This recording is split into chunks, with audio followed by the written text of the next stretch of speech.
আমার মদিনাওয়ালা হাদিসে মুবারকের মধ্যে বলেন, তোমরা যখন কোন মুসলমান দাড়ি রেখে নিয়েছো, তাদের সুসংবাদ হলো কবরে যাবা, এই দাড়ি থেকে নূর বের হবে, এই নূরের আলোতে, দাড়ির নূরের আলোর কারণে কবরটা নূরানি বানিয়ে দিবেন কে? আওয়াজ দিয়ে বলুন কে? আমার মদিনাওয়ালা বলেছেন আমল এটাই যাবে, আর বাকি আমল সব দুনিয়াতে, এই রব্বানা আতিনা ফিদ দুনিয়া, ঠিক না? এটার মধ্যে যদি আপনি হাসানা, যদি দুনিয়াটাকে হাসানা সুন্দর বানাতে পারেন, অফিল আখিরাতে হাসানা, আখিরাতটা সুন্দর বানিয়ে দিবেন কে? তাই ভাইয়েরা আমার, বাবারা আমার, গভীর কনসেন্ট্রেট, মনোযোগ দিয়ে আমরা শ্রবণ করব। আমার আল্লাহ বলছেন ওয়াল আসরি ইন্নাল ইনসানা লাফি খুসর, তোমরা খুসরের মধ্যে আছো, অবনতিতে আছো। অবনতি যদি কাটাতে চাও, ইল্লাল্লাযীনা আমানু ওয়া আমিলুস সালিহাত, শুধু দুই ব্যক্তি, দুই শ্রেণীর ব্যক্তি অবনতিতে নেই। এক শ্রেণী হলো ইমানদার, আরেক শ্রেণী হলো তাকওয়াবান আমলদার, ঠিক না? ইমানদার কারা? ইমানদারের ডেফিনেশন আমার মদিনাওয়ালা দিয়েছেন, ইমানদার হলো আলা ইমানি বাল্লাহ মুহাম্মদ আলাহু মিন ওয়ালিদিহি ওয়া ওয়ালাদিহি ওয়ান নাস আজমাইন। ইমানদার হলো তারা যারা আমি নবী মুস্তাফাকে জানের চাইতে ভালোবাসে না, মোহাব্বত করে না, তারা ইমানদার নয়। আর ইমানদার হলো কারা? সাহাবায়ে রাসূলরা যখন আস্ক করেছেন, আমার রাসূলের কাছে প্রশ্ন করেছেন, আমার মদিনাওয়ালা বলেছেন যে তারাই হলো ইমানদার, প্রকৃত মুমিন মুসলমান, যারা আওলাদ থেকে, মা বাবা থেকে, সন্তান থেকে, বিবি বাচ্চা থেকে, এমনকি নাস আজমাইন, জানের চাইতে বেশি আমি নবী মুস্তাফাকে ভালোবাসে, তারা হলো ইমানদার। সুবহানাল্লাহ। এখন আসুন, মুসলমানের ডেফিনেশন হলো, আপনি যখন কালমা পড়ে নিলেন, কালেমায়ে তাইয়্যিবা লা ইলাহা ইল্লাল্লাহু মুহাম্মাদুর রাসূলুল্লাহ সাল্লাল্লাহু তাআলা আলাইহি সাল্লাম, যখন কালমা পড়ে নিলেন, আপনি হলেন মুসলমান। আপনি কি? আওয়াজ দেন, আওয়াজ দেন, আপনি কি? আরো জোরে। আমরা কলমা পড়েছি তো, কলমা পড়েছি। আমার কথা বোঝা যাচ্ছে বাবারা? কি খারাপ লাগছে? আমি ডেফিনেশন দিয়ে দিচ্ছি। মুসলমানের কি দায়িত্ব? মুসলমান কারা? মুসলমান হলো যারা কালমা পড়ে নিয়েছে, এক আল্লাহ রাসূলুল্লাহ কালমা পাঠ করে নিয়েছে, তেলাওয়াত করে নিয়েছে, তারা হলো মুসলমান। তার থেকে আরেক মুসলমান হেফাজত থাকতে হবে, জুবান থেকে, হাত থেকে, মন থেকে, ঠিক না? আওয়াজ দিয়ে বলেন। মুসলমান হলো সেই ব্যক্তি যার থেকে অপর মুসলমান ভাই বাবারা, মা বোনেরা হেফাজত আছে, তারা হলো মুসলমান, ঠিক না? আর মুমিন আরো কঠিন। যদি মুমিন হন, আপনার সাথে যদি মুমিন প্রেমিক টাইটাইটা লাগাতে চান, ইয়া আইয়ুহাল্লাযীনা আমানু, যে ইমানদারদের কথা আমার আল্লাহ বলেছেন, সেই ইমানদার হলো তারা যারা আমার নবীকে ভালোবেসে ফেলেছে, আমার নবী প্রেমিক হয়ে গিয়েছে। এখন যখন নবী প্রেমিক হয়ে গিয়েছে, এখন প্রথমে তো মুসলমান হতে হবে, মুমিনের শর্ত। কিন্তু মুমিন হতে হলে মুসলমান হতে হবে, কিন্তু মুসলমান হওয়ার জন্য শর্ত হলো কালেমা, আর মুমিন হওয়ার শর্ত হলো রাসূল প্রেম, ঠিক না? এখন সেই মুমিনের ডেফিনিশন কি? সেই মুমিন যখন রাসূল প্রেমিক হয়ে গিয়েছে, আল্লাহর ভীতি অর্জন করেছে মুসলমান হয়ে, আর মুমিন এর অর্জন, মুমিন ইমানদার হয়েছে, এটা অর্জন করেছে রাসূল প্রেমিক হয়ে। এখন আল্লাহ ভীতি আর রাসূল প্রেমিক যখন একসাথে হয়, তখন মুমিন হয়। আর মুমিনের কাজ হলো আপনার থেকে মুসলমানও নিরাপদ থাকতে হবে, আপনার থেকে গায়ের মুসলিম বিধর্মীও নিরাপদ থাকতে হবে। আওয়াজ দেয় না? আরো জোরে বলেন। আপনার থেকে বিধর্মী, আপনার পাশে একজন হিন্দু, খ্রিস্টান, বৌদ্ধ, অন্য ধর্মের কোন ধর্মাবলম্বী, কোন নন মুসলিমরা আপনার পাশে বসতে ঝিঝক মেহসুস করবে না, আপনার পাশে বসতে হিচকিচাট অর্থাৎ দুর্বলতা মনে করবে না যে এই মুসলমান আমার উপরে আক্রমণ করতে পারে। নাউজুবিল্লাহ, ঠিক না? ঠিক না? মুসলমান কি অন্য কাউকে সৃষ্টির উপরে কখনো আক্রমণ করতে পারে? আওয়াজ দিয়ে বলেন। আচ্ছা, সেই আমার আল্লাহ বলছেন ইল্লাল্লাযীনা আমানু, সেই ইমানদার যে রাসূল প্রেমিক, যার থেকে মুসলমানও নিরাপদ, নন মুসলিম গায়ের মুসলিমরাও নিরাপদ, বিধর্মীরাও নিরাপদ, তাদের কথা বলছে যে তারা খসরে নেই।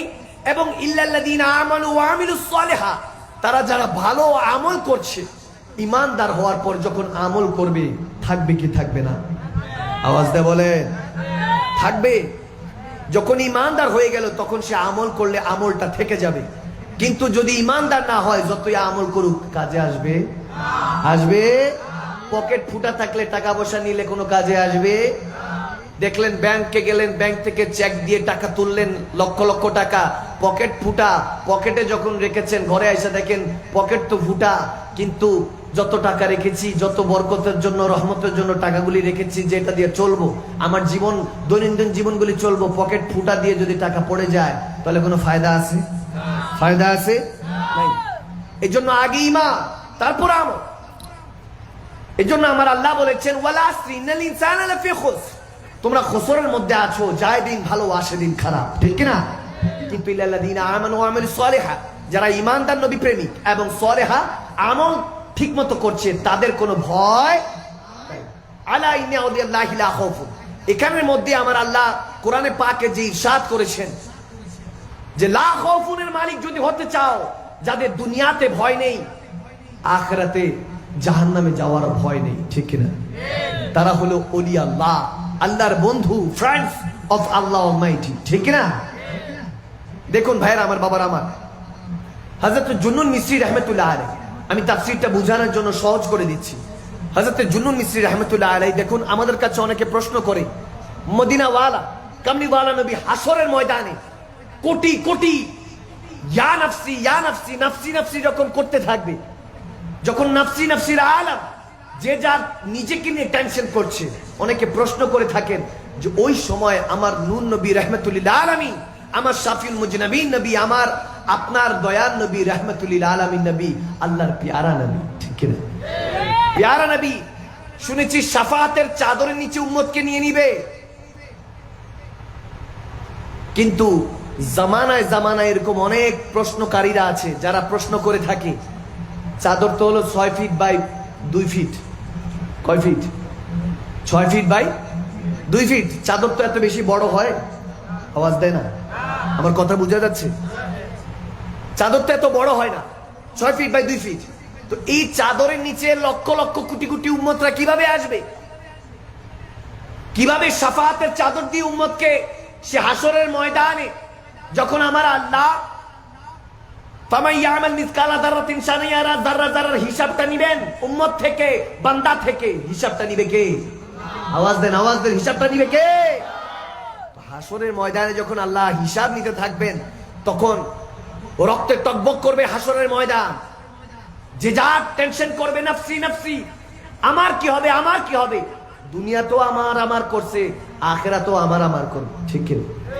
সারাক্ষণ বলে আমার হাত, আমার চোখ, আমি এগুলো মাঝে মাঝে বলি বুঝানোর জন্য, প্রায় সময় চিন্তা করি যে এই দুইটা হাত আমার, এই দুইটা হাত কি?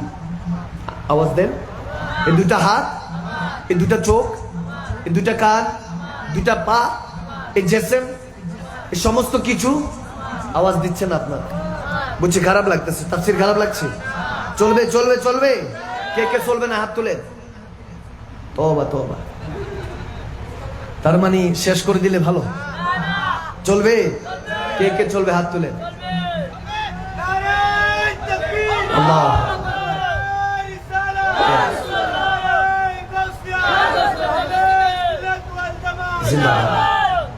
মারহাবা বলেন, মারহাবা আরো জোরে।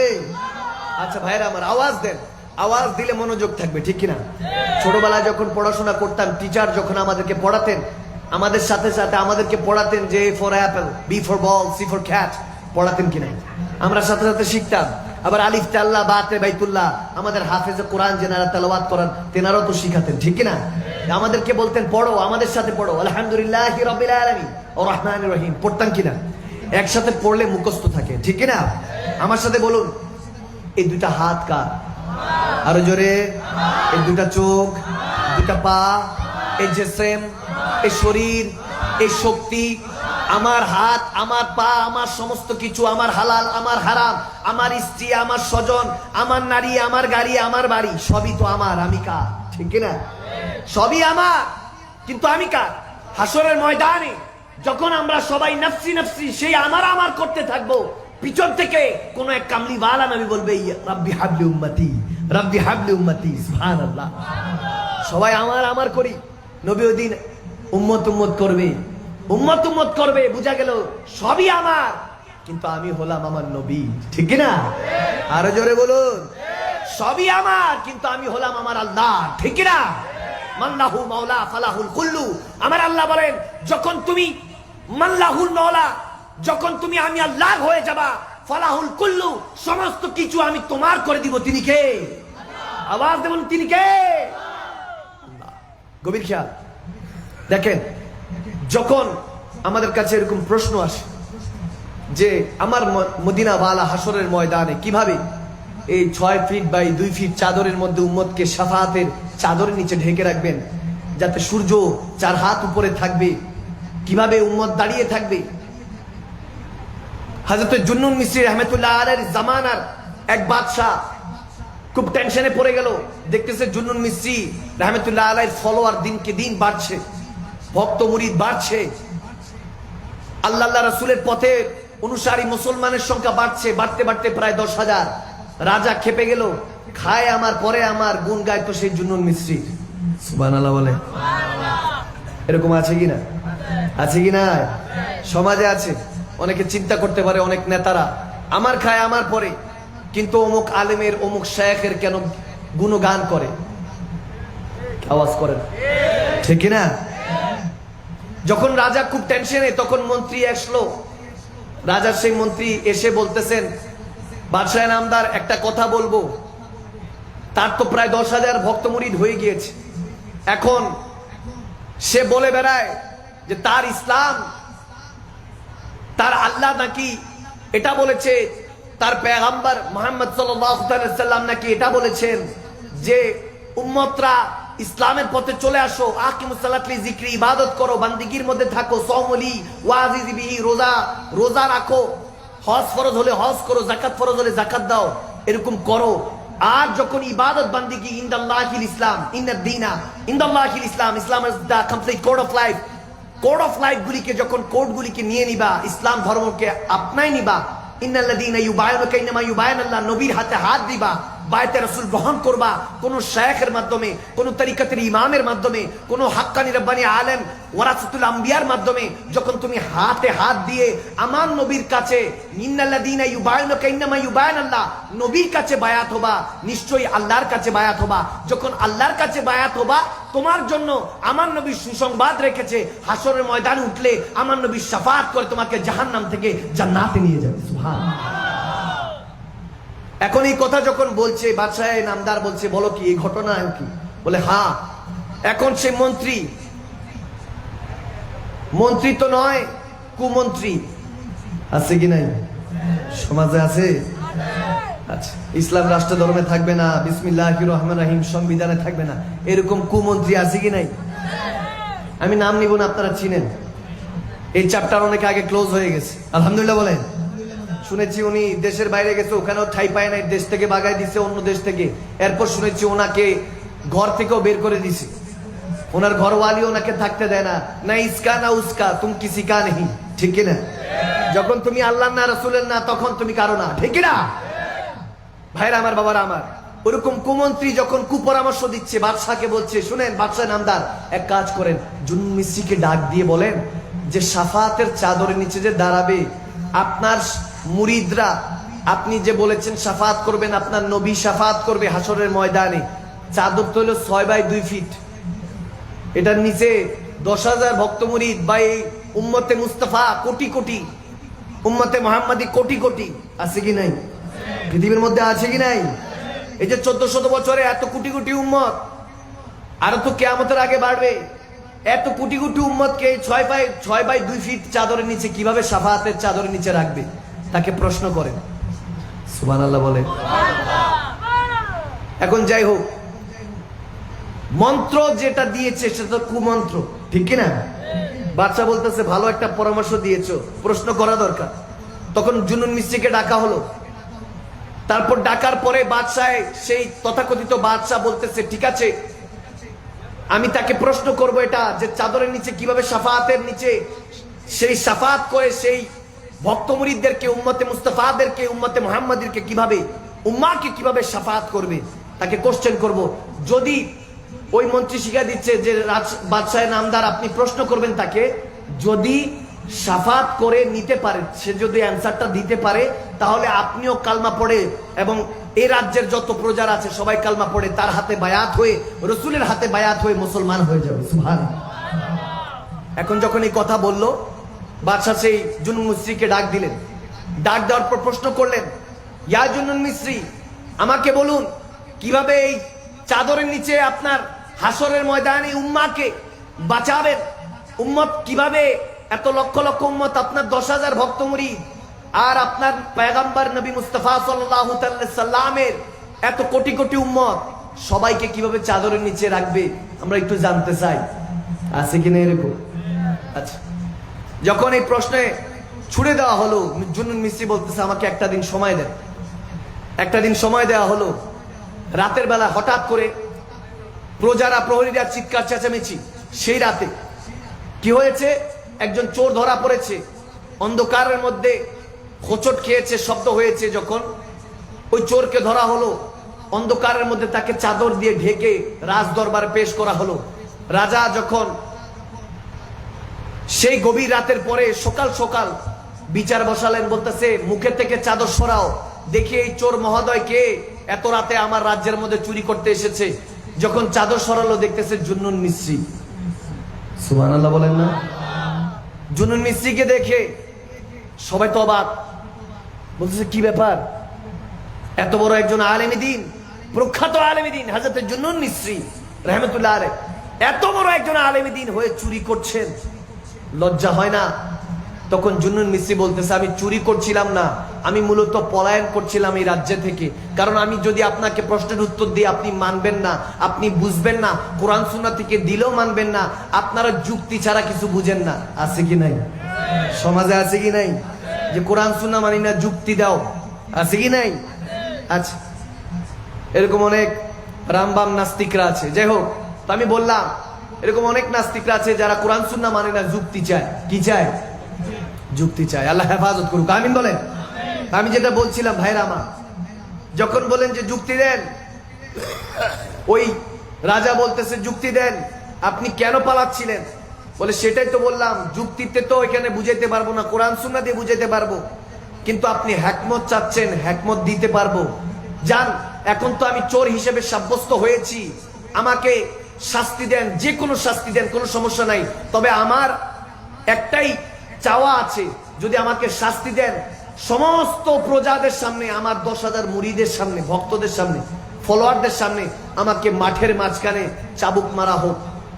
রাজা খুশি হয়ে গেল, বলতেছে হ্যাঁ এটাই করা হবে। তেনাকে বন্দি করা হলো মাঝখানে, মাঠের মাঝখানে তেনাকে শিকল বেঁধে, 2 হাত বেঁধে তেনাকে বন্দি যখন করা হলো, জল্লাদ এখন চাবুক মারবে, তখন তেনার ফলোয়াররা, মুরিদরা থুতু নিক্ষেপ করছে, বিভিন্ন টমেটো, ডিম নিক্ষেপ করছে, যে কত টাকা পয়সা দিলাম, কত মহব্বত করলাম, আপনাকে শেখ হিসাবে, তরিকতের ইমাম হিসাবে মেনে নিয়েছিলাম, কিন্তু আপনি আমাদের সাথে এত বড় ধোঁকা দিলেন। তখন জুনুন মিসরির উপরে টর্চার শুরু হলো। ওই 10,000 মুরিদও টর্চার করতেছে, আফসোস করতেছে, লানত দিতেছে যে আল্লাহ লানত বর্ষিত হোক আপনার সাথে, আপনার উপরে, নাউজুবিল্লাহ, এরকম যখন বলতেছে বিভিন্ন কথা, সমস্ত প্রজারা হাসতেছে, রাজাও হাসতেছে, বলতেছে এক প্রশ্নে কাজ হয়ে গেছে, আমার খাইতো, আমার পড়তো, কিন্তু আমার সমস্ত প্রজাদেরকে মুরিদ বানাইতেছিল, ইসলাম ধর্মের অনুসারী বানাচ্ছিল। একদম উচিত শিক্ষা দিব আজকে। যখন বললো যে চাবুক চালানো হোক, জল্লাদকে হুকুম দিল রাজা, চাবুক চালাও। প্রথম চাবুক যখন পড়লো, জুনুন মিসরি একটা চিৎকার দিল, আল্লাহ, একটা চিৎকার দিলেন আল্লাহু আকবার বলে। আবার দ্বিতীয় চাবুক যখন পড়লো, আবার তিনি চিৎকার দিলেন আল্লাহু আকবার বলে। যখন দ্বিতীয়, তৃতীয় চাবুক পড়লো, চতুর্থ চাবুক পড়ার আগে ভিড়ের থেকে তেনার ওই 10,000 মুরিদের মধ্যে 3-4 জন দৌড়ায় আসলো মুরিদ, এসে জুনুন মিসরিকে জড়িয়ে ধরলো, ধরে বলতেছে এ বাদশাহ নামদার, আমরা, আমাদের সাথে তিনি ধোঁকা দেখ, যাই করুক, তিনি রাতের আধারে পলায়ন করছিল বা চুরি করছিল, যাই করুক না কেন, আপনি শাস্তি দিচ্ছেন, দেন, কোনো সমস্যা নাই, কিন্তু আমরা তো তেনার ইরাদা করেছি, ইউরুদি ওয়াজহাহু, সাইয়েদনা আব্দুল কাদের জিলানী রাদিয়াল্লাহু তাআলা বলেছেন যে তোমরা কোরআনে পাকে এসেছে তোমরা যার ইরাদা করলা সে তোমার শেখ হয়ে গেল, তার উসিলাতে হাসরের ময়দানে মদিনাওয়ালা ডাক দিবেন, মদিনাওয়ালা এক একজন শেখের মাধ্যমে উম্মতদেরকে ডাক দিবেন, সেই উম্মতের সমস্ত ফামাইয়ামাল মিসকালা যারাতিন শারিয়ারা হিসাবগুলি নিবেন কে? আওয়াজ দিয়ে বলেন কে? আল্লাহ নিবেন। যে এই অবস্থায় যখন নিবেন সেই মুরিদরা ভক্তরা জুনুন মিস্ত্রিকে জড়িয়ে ধরলেন, জড়িয়ে ধরে বলতেছেন এ বাদশাহ নামদার, এ বাদশাহ, এ রাজা, আপনার কাছে আরজি, তিনি আমাদেরকে যতই ধোকা দেখ না কেন তেনাকে তো ভালোবেসেছিলাম, মহব্বত করেছিলাম, তেনার উসিলায় রাসূলুল্লাহকে ভালোবেসেছি, তেনার কারণে আকিমুস সালাত লি যিকরি নামাজ ধরেছি, তেনার কারণে সমলি ওয়াজিজি বিহি রোজাগুলি রাখতে শুরু করেছিলাম, আল্লাহকে তাকুল্লাহ, আল্লাহকে ভয় করা শুরু করেছিলাম, ফাস্তাকুল্লাহ মাস্তাতাতু, জিসম দিয়ে রু দিয়ে আল্লাহকে ভয় করছিলাম, আল্লাহর পথে চলছিলাম, ইহদিনাস সিরাতাল মুস্তাকিম, আল্লাহকে যে পথে পাওয়া যায়, রাসূলুল্লাহকে যে পথে পাওয়া যায় সে পথে চলছিলাম, তেনার কারণে তো এই পথটা অনুসরণ করেছি, এখন তেনাকে মহব্বত করি, এখন বাকি সবাই যতই ধিক্কার দেখ আমাদের মন থেকে তেনার মহব্বত ছুটছে না, তেনার আকীদা ছুটছে না, তেনাকে ক্ষমা করে দিন। যখন বাদশাহ নামদারের কাছে সেই 4-5 জন মুরিদ জুনুন মিস্ত্রিকে জড়িয়ে ধরে এই আবদার করছে, তখন বাদশাহ নামদার বলতেছে যে এই তোমরা সরে যাও, তেনাকে চাবুক মারা হবে। তখন জুনুন মিস্ত্রি হাতটা তুলে বাদশাহ নামদারের কাছে বলতেছে একটা কথা আছে, আপনার গতকালকের প্রশ্নের উত্তর আমি আজকে দিতে চাই।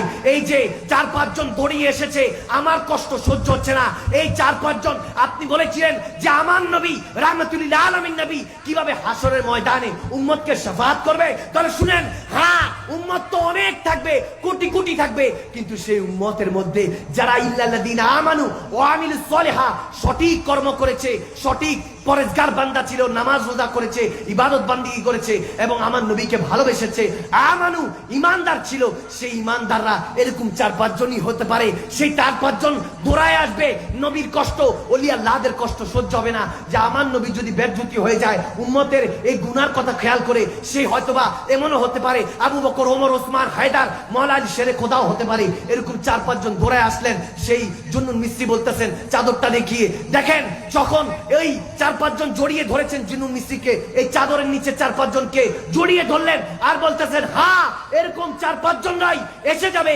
তাদেরকে শাফাআতের চাদরের নিচে আমার নবী মুস্তাফা ঢুকিয়ে নেবেন এবং ইয়ারজাকনাহু শাফাআতাহু ইয়ামাল কিয়ামা, শাফাআত করে এক একটা জাহান্নামীকে ফিনারে জাহান্নামা থেকে বের করে সবাই থেকে আমার নবী সমস্ত উম্মতকে এভাবে একটা একটা করে সমস্ত চাদরের নিচে, শাফাআতের চাদরের নিচে ঢুকিয়ে একটা একটা করে জাহান্নামীকে জান্নাতে নিয়ে যাবেন। সুবহানাল্লাহ।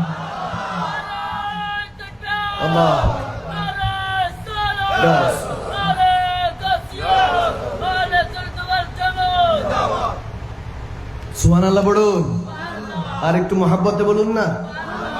তাহলে আমার নবী শাফাআত করতে পারে কি পারে না?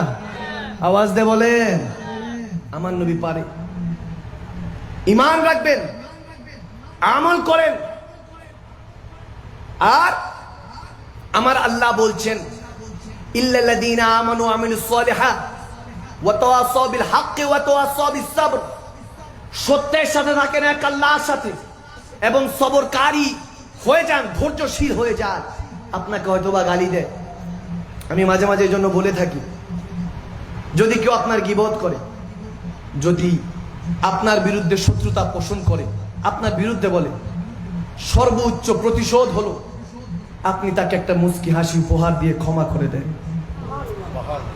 সুবহানাল্লাহ বলবেন না? কেউ যদি আপনার দুশ্মনী করে, পিছনে পিছনে গীবত করে, সামনে আসলে প্রশংসা, তোমার মতো তো হ্যান্ডসাম আমি জীবনও দেখিনি, এত সুন্দর কিভাবে তুমি, সামনে এরকম বলে কি বলে না, আর পিছিয়ে গিয়ে বলে আরে সিপাই গেলেই সুখ টান দেয়, একদম ফালতু ছেলে পেলে। আওয়াজ দেয় ঠিক কিনা? আওয়াজ দেয় বলে, সামনে প্রশংসা, পিছনে গীবত। আল গীবতু আশাদ্দু মিনাল ঈমান, ঈমান ধ্বংস করে দেয় গীবত, ঠিক কিনা? তো সেরকম গীবতকারীও আছে, সমস্যা নেই। যারা গীবত করছে, আপনার দুশ্মনী করছে, একটা মুচকি হাসি উপহার দিয়ে ক্ষমা করে দেন, এটার চেয়ে বড় প্রতিশোধ আর হতে পারে? যখন আপনি দুনিয়াতে ক্ষমা করতে শিখে গিয়েছেন, হাসরের ময়দানে আপনাকে ক্ষমা করে দিবেন কে? আরো জোরে বলুন। এজন্য গীবত করবেন না। ওই যে বললাম ওয়া তাওয়াসাউ বিল হাক্কি ওয়া তাওয়াসাউ বিস সাবর, হকের সাথে থাকেন আর ধৈর্যশীল হয়ে থাকেন। এই দুইটা যখন মিল থাকবে, আমল সালেহা, যখন ইমানদার থাকবেন এবং আমল ভালো আমল করতে থাকবেন, তখন আপনার দৈনন্দিন জীবনের মধ্যে বরকত দিবে কে? আল্লাহ দিয়ে দিবে, কোনো কিছুর কমতি থাকবে না। আল্লাহ আমাদেরকে কবুল করুক, আমিন পড়ুক। কথার মধ্যে, বলার মধ্যে, চলার মধ্যে সাদৃশ্য আনবেন, সুন্দরতম আনবেন, ধৈর্য নিয়ে চলবেন। হয়তো বা এখন আপনাকে বলতে পারে যে গতকালকে তোমাকে একটা কিছু বললে তুমি উঠে পড়ে লাগতা, লাঠি নিয়ে আসতা আমাকে মারার জন্য, আজকে থেকে কি হলো তোমার যে তুমি আমাকে মারছো না, কাটছো না? আপনাকে বলতে পারে যে তুমি আমাকে কেন ক্ষমা করে দিচ্ছ? আপনি বলবেন গতকাল দুনিয়াদার ছিলাম, আজকে থেকে আল্লাহ ওয়ালা হয়ে গিয়েছি। ঠিক না? এরকম হয়ে যায়। এই সমাজের এই মেহফিলগুলি, মিলাদুন নবী সিদ্দিক আকবরের, আবু বকর সিদ্দিকের আদর্শটা এরকমই ছিল। ঠিক না? আল্লাহু আকবার। দেখেন আবু বকর সিদ্দিক রাদিয়াল্লাহু তাআলা সম্পর্কে স্মরণে যেহেতু একটা কথা সিদ্দিক আকবরের শানে না বললেই তো নয়। ঠিক না? আবু বকর সিদ্দিক রাদিয়াল্লাহু তাআলা কেমন ছিলেন একটু শুনুন। হযরত ওমর ইবনুল খাত্তাব রাদিয়াল্লাহু তাআলার জামানায় যখন চলছে, খেলাফতের আমল চলছে, ওমর ইবনুল খাত্তাব তখন শাসন করছেন, দুনিয়াটা কন্ট্রোল করছেন, মুমিনদেরকে, মুসলমানদেরকে। তখন প্রতিদিন এক বৃদ্ধা মহিলা, এক মা ছিল, তার স্বামী ছিল না, সন্তান ছিল না।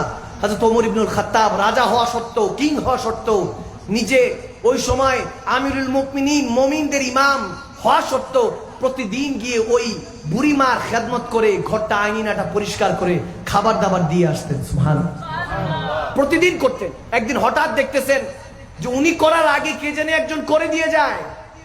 সুবহানাল্লাহ বলে। দেখতেছি কি ব্যাপার, আমার আগে কে এসে করে দিয়ে যায়? ওই বৃদ্ধা মহিলা বা ওই মাকে কে খেদমত করে দিয়ে যায়, রান্না বান্না করে দিয়ে যায়, খাবারের ব্যবস্থা করে দিয়ে যায়। অথচ সেই বৃদ্ধা মহিলা ইহুদি ছিল। সুবহানাল্লাহ, আরো জোরে পড়ো। মুসলমানও না, ইহুদি ছিল। কিন্তু আমিরুল মুমিনিন হযরত ওমর ইবনুল খাত্তাব রাদিয়াল্লাহু তাআলা তিনি সর্বদা খেদমত করতেন, কারণ তিনি বেসাহারা ছিলেন, অসহায় ছিলেন বিধায়। তাহলে অসহায়দের পাশে দাঁড়াবার দরকার আছে কি নাই? আওয়াজ দিয়ে বলেন, আছে কি নাই? আছে। অসহায়দের পাশাপাশি দাঁড়াবেন। যাই হোক, যখন ওমর ইবনুল খাত্তাব চিন্তা করলেন কে আছে যে আমার আগে এসে খেদমত করে দিয়ে যাচ্ছে, তখন একদিন ওমর ইবনুল খাত্তাব আগে আগে চলে আসলেন, এসে চুপটি করে বসে আছে। দেখি আমার আগে কে আসে। দেখলেন যে একটা নুরানি শাকলওয়ালা, একদম খুব সুন্দর করে পর্দা নিশিন চাদর দিয়ে মুখটা এভাবে ঢাকা, এসে ঢেকে, মুখটা ঢেকে খেদমত করে দিয়ে যাচ্ছে। আমিরুল মুমিনিন দাঁড়িয়ে আছে, দেখতেছেন কে আমার আগে এসে এই বুড়িমার এলাকাটা পরিষ্কার করে, আঙিনাটা পরিষ্কার করে দেয়, খাবার টাবারের ব্যবস্থা করে রেখে যায়। আমার আগে কে এসে করে দিয়ে যাচ্ছে, আমার আগে কে করছে? তিনি যখন চুপটি করে দেখছেন, দেখলেন একজন এসেছেন পর্দাওয়ালা, রুমাল দেওয়া। তিনি এসে খেদমত করে দিয়ে যখন চলে যাচ্ছেন, আমিরুল মুমিনিন ওমর ইবনুল খাত্তাব তেনার সামনে গিয়ে দাঁড়ালেন, গিয়ে বলতেছেন, আপনার যে মুখে পর্দাটা একটু সরান, আমি আপনাকে দেখতে চাই। কে? পর্দাটা সরালেন, আর যিনি মুস্কি হাসি দিয়ে তাকালেন, বললেন, ওমর, আমি আবু বকর সিদ্দিক। সুবহানাল্লাহ, সুবহানাল্লাহ বলুন। বলতেছে, আবু বকর সিদ্দিক, আমি আবু বকর সিদ্দিক বলছি। ওমর রাদিয়াল্লাহু তাআলা বলতেছে, ইয়া আবু বকর, ভাইজান আপনি আমার আগে এসে খেদমত করে দিয়ে যাচ্ছেন? বলে, হ্যাঁ, দেখতাম যে আপনি সর্বদা এসে এসে তার খেদমত করেন, মনে হলো আপনাকে একটু কষ্ট, আপনার তো অনেক চাপ, প্রেশার, আপনাকে মুসলমানদেরকে লিড দিতে হয়, আপনি মুসলমানদের ইমাম, এখন আপনি মুমিনদের ইমাম, আপনার এখন অনেক দায়িত্ব, আপনি যদি এখানে সময় ব্যয় করেন, আপনার কাজটা আমি করে দিয়ে যাচ্ছি। সুবহানাল্লাহ। এটা হলো সাহাবাদের আকীদা, এটা হলো সাহাবাদের আদর্শ, ঠিক না? আর আমরা তো একজনের পিছেই লেগে থাকি। কেউ যদি একটু অগ্রসর হয়, কেউ যদি একটু বিখ্যাত হয়, ফেমাস হয়, তাকে কিভাবে টেনে হেসে নিচে নামানো যায়, ঠিক না?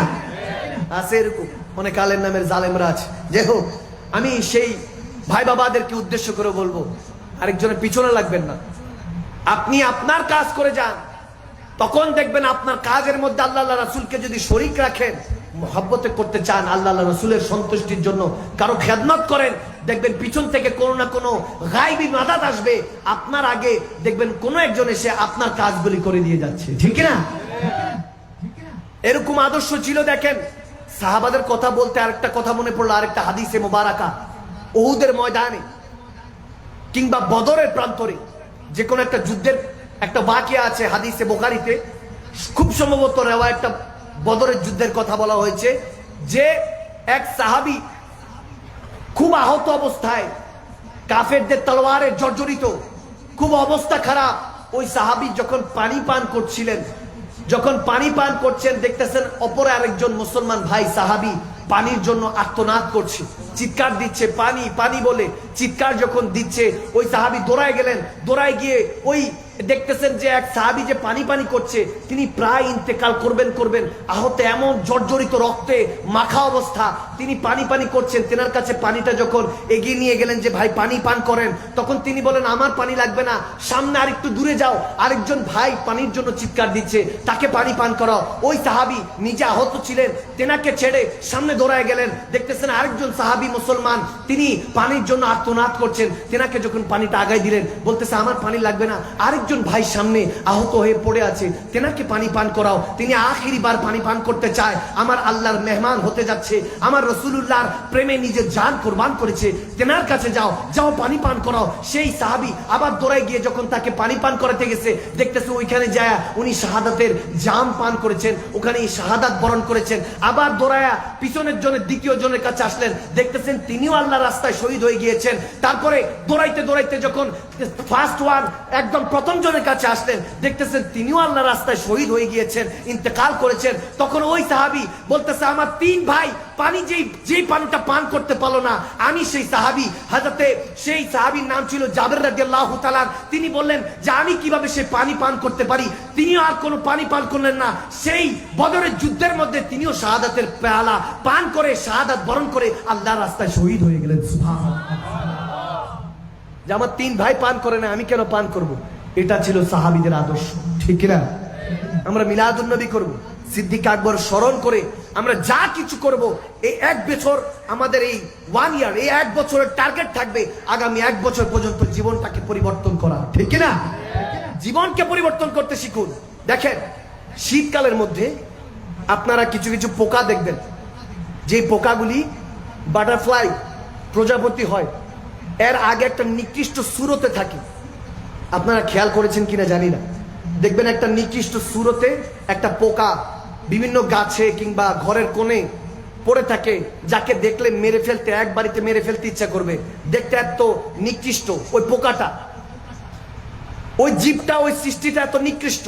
কিন্তু যখন সে নিজেকে সাদা একটা জিনিসে আবৃত করে, নিজের মুখ দিয়ে বের করে সুতার মতো সাদা একটা জিনিসে আবৃত করে, আবৃত করার পর সেই পোকাটা এতদিন নিঃশ্বাস নিত, তার খাবারের প্রয়োজন ছিল, এতদিন নিকৃষ্ট ছিল, একটা নিকৃষ্ট সুরতে ছিল, যখন সাদা একটা জিনিসে আবৃত করে নিল, এখন আর সে খেতে চায় না, সে নিঃশ্বাস নিতে চায় না। ওই সাদা আবৃত জিনিসের মধ্যে নিজেকে যখন বন্দি করে ফেলে, মনে যেন কাফনের কাপড় পরে নিল, এরকম যখন অবস্থা হয়ে যায়, তখন ধীরে ধীরে কয়েকদিন পর সেই সাদা আবৃত জিনিস থেকে ফেটে একটা সুন্দর প্রজাপতি, বাটারফ্লাই বের হয়, ঠিক কিনা? ঠিক কিনা? আমার কথা বুঝতে পারছেন? এটা আছে কিনা? ওই পোকাটা আছে কিনা? ওই পোকাটার দিকে তাকিয়ে থাকবেন, দেখবেন তার প্রথম জিন্দেগিটা নিকৃষ্ট আমাদের মতো, ঠিক কিনা? আমরা যেমন নিকৃষ্ট অবস্থায় আছি, ঠিক কিনা? এই জন্য শের খোদা আলী বলেছেন, মৌতি কাবলাল মৌত, মরার আগে একবার মরে যাও, হাসেবা কাবলাল হিসাব, হাসরের ময়দানে আল্লাহ তোমার হিসাব নেওয়ার আগে নিজের দুনিয়াতে একটা হিসাব নেওয়ার দরকার আছে কি নাই? আচ্ছা, নিজের একটা হিসাব নেন, দেখবেন ওই পোকাটা, ওই যেটা কুচ্ছিত প্রাণীটা যখন প্রথম অবস্থায় থাকে, যেটা এরকম এরকম করে হাঁটতে থাকে, দেখলে অনেক গা শিনশিন করে, খারাপ লাগে, তাকে দেখলে মেরে ফেলতে ইচ্ছা করে যে এই পোকাটাকে মেরে ফেলে দাও। কিন্তু ওই পোকাটা যদি কোনো রকম নিজেকে আবৃত করে সাদা একটা আবরণে, যখন আবৃত করে নিল, সে ধীরে ধীরে, দেখেন যখন সাদা আবরণে নিজেকে লিপিবদ্ধ করে নিল, নিজেকে আবৃত করে নিল, তখন সে মনে হইতেছে যেন একটা কাফনের কাপড় পরে নিয়েছে, সে মরে গিয়েছে। তখন তার আর খাবার প্রয়োজন নাই, নিঃশ্বাসের প্রয়োজন নেই। সুবহানাল্লাহ।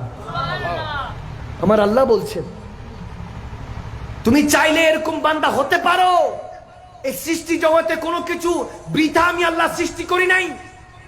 আমার আল্লাহ বলেন, ওই পোকার দিকে তাকাও, হুনজুর, তাকাও, তার প্রথম জিন্দিগির দিকে তাকাও, তারপর তার বেটার জিন্দিগির দিকে তাকাও। যখন প্রথম অবস্থায় ছিল নিকৃষ্ট একটা প্রাণী ছিল, তারপর যখন আবৃত সাদা অংশের ভিতর হলো, এরপরে কয়েকদিন পরে তার শ্বাস নিঃশ্বাসও নাই, খাবার দাবারও নাই, কিন্তু কয়েকদিন পর সে একটা বাটারফ্লাই প্রজাপতি রূপে বের হয়। সুবহানাল্লাহ, একটা সুন্দর রূপে বের হয়। ঠিক তেমনি ভাবে আমরা এখন সাধারণ অবস্থায় আছি। আমরা এই সাধারণ বান্দা থেকে যদি আল্লাহর বন্ধু হতে চাই, আলা ইন্না আউলিয়াল্লাহি লা খাউফুন আলাইহিম ওয়া লা হুম ইয়াহজানুন, সেই লা খাউফুনের মালিক হতে চাই, আল্লাহর বন্ধু হতে চাই বান্দা থেকে, তাহলে ওই প্রজাপতি যদি হতে চাই, সুবহানাল্লাহ, ওই বাটারফ্লাই ও প্রজাপতি যদি হতে চাই, তাহলে নিজেকে পরিবর্তন করতে হবে। ঠিক না? নিজেকে আজরাইল আলাইহিস সালাম মালাকুল মউত আসার আগে নিজেকে মেরে ফেলতে হবে। আল্লাহর সম্মুখে রাসূলুল্লাহর পক্ষে আপনাকে এইভাবে থাকতে হবে। যখন আপনি এইভাবে নিজেকে পরিবর্তন করে ফেলবেন, আপনার খাওয়া নিয়ে, ঘুম নিয়ে, নিদ্রা নিয়ে, শ্বাস নিঃশ্বাস নিয়েও আর টেনশন করতে হবে না। সমস্ত ব্যবস্থা করে দিবেন কে? আওয়াজ দিয়ে বলুন কে? আল্লাহ করে দিবেন। আপনার সমস্ত ব্যবস্থাগুলি আল্লাহ করে দিবেন। আপনি না চাইতো জামানা আপনাকে মৃত বলবে, আপনার আত্মীয় স্বজন, আপনার সমস্ত পাড়া প্রতিবেশী, বন্ধু বান্ধব আপনাকে মৃত বলবে, কিন্তু আল্লাহ আপনাকে জীবিত বলবে। ঠিক কিনা? আল্লাহর কাছে আপনি জীবিত। আলা ইন্না আউলিয়াল্লাহি লা খাউফুন, তখন লা খাউফুনের মালিক হয়ে যাবেন। কোরআনের কথা, কোনো বানানো কিচ্ছা কাহিনী নয়। আমি আপনাদেরকে তাফসীর করে ডিটেইলসে বলছি। এখনো সময় আছে, নিজেকে এভাবে পরিবর্তন করুন। আর প্রজাপতি, বাটারফ্লাই, এটাকেও তুলনা অনেকে করেছে এরকম যে love is like a butterfly, ভালোবাসাটা প্রজাপতির মতো। ভালোবাসাটা প্রজাপতির মতো। আমার কথা বুঝতেছেন বাবারা? খারাপ লাগছে? বন্ধ করে দিব? প্রায় ঘন্টা দেড়েক হয়ে গেছে, আমি তো বলতে পারবো না। মাশাআল্লাহ, আলহামদুলিল্লাহ বলেন। কি খারাপ লাগছে? Love is like a butterfly, ভালোবাসাটা প্রজাপতির মতো। ভালোবাসাটা যদি আপনি শক্ত করে ধরেন, প্রজাপতিটা শক্ত করে ধরলে মরে যাবে, আলতো করে ধরলে উড়ে যাবে। ঠিক কিনা? প্রজাপতি শক্ত করে ধরলে মরে যাবে, আর আলতো করে ধরলে উড়ে যাবে। এটাকে সামলে রাখতে হয়, আগলে রাখতে হয়, আদর দিয়ে, ভালোবাসা দিয়ে। ঠিক কিনা? যদি আগলে রাখেন ভালোবাসা দিয়ে, আদর করে, তাহলে সেটা আপনার কাছে থেকে যাবে। ঠিক কিনা? এই জন্য ভাইরা আমার, বাবারা আমার, ভালোবাসা, আল্লাহ আল্লাহ রাসূলের ভালোবাসাটা হলো আপনাকে আগলে রাখতে হবে, সামলে রাখতে হবে। শুধু কোরআন শরীফটা আপনি যদি শুধু রমাদানে, আপনি যদি কোরআন মাজিদটা রমাদানের মধ্যে শুধু যদি খোলেন, যে কোরআনে কি আছে একটু দেখি, রমজান শরীফে এক বেলা, এক মাস যদি খুলে পড়েন, আর বাকি মাস এই কোরআনটা যদি ধুলিবালিতে পড়ে থাকে, তাহলে ইসলাম সম্পর্কে আমরা জানবো কিছু? আওয়াজ দিয়ে বলেন, জানবো না। এই কোরআন শোনার মাহফিলটার উদ্দেশ্য একটাই, আপনাকে কোরআন সম্পর্কে জ্ঞান অর্জন করতে হবে। ঠিক কিনা? এই জন্য আমার আল্লাহ বলেছেন, কাদ জাকুম মিনাল্লাহি নূরুন ওয়া কিতাবুম মুবিন, তোমাদের কাছে একটি নূর পাঠিয়েছি, যেটা আমার নবীকে বুঝিয়েছেন, সেই কিতাবটা পড়ার জন্য, কোরআনকে পড়ার জন্য। সুবহানাল্লাহ। এই যে রাষ্ট্রের কনস্টিটিউশন আছে, সংবিধান আছে, পড়তে হলে আলো লাগে। ঠিক কিনা? যে কোনো বই পড়তে হলে আলোর দরকার আছে কিনা? আওয়াজ দেয় না ভাইরা? বুঝছি আপনাদের খারাপ লাগতেছে, খারাপ লাগতেছে। আমরা যদি কোনো কিছু পড়তে চাই, যে কোনো বই কিতাব পড়তে গেলে আলোর দরকার আছে কিনা? এখন সংবিধান থেকে সাধারণ বই পর্যন্ত যে কোনো বই পুস্তক আমরা যদি পড়ি, আলো লাগে। আলো ছাড়া পড়া যাবে না, অন্ধকারে পড়া যাবে না। কারণ আল ইলমু নূরুন, জ্ঞান হলো আলো, তাই আলোর মধ্যে পড়তে হবে জ্ঞান। ঠিক কিনা? তাহলে নলেজটা অর্জন হবে, জ্ঞানটা অর্জন হবে। আর শ্রেষ্ঠ যেই জ্ঞান, কোরআন, কিতাব মুবিন আল্লাহ পাঠিয়েছেন, আল্লাহর শ্রেষ্ঠ কিতাব, আল্লাহর শ্রেষ্ঠ জ্ঞানটা পড়তে হলো তো ওরকম লেভেলের আলো লাগবে। ঠিক না? তাহলে সেই আলোটা আমার বলতেছেন আল্লাহ মিনাল্লাহি নূর, আমি আল্লাহর পক্ষ থেকে কাদ জাকুম মিনাল্লাহি নূর, একটা নূর পাঠিয়েছি, আলো পাঠিয়েছি। নবী মুহাম্মদুর রাসূলুল্লাহ, নবী মুস্তাফার চোখ দিয়ে, আলো দিয়ে কিতাব মুবিন কোরআনকে যদি পড়ো, তোমার কাছে কোরআনটা সহজ বানিয়ে দিবেন কে? আল্লাহ বুঝার তৌফিক দান করুন। আরো জোরে বলেন।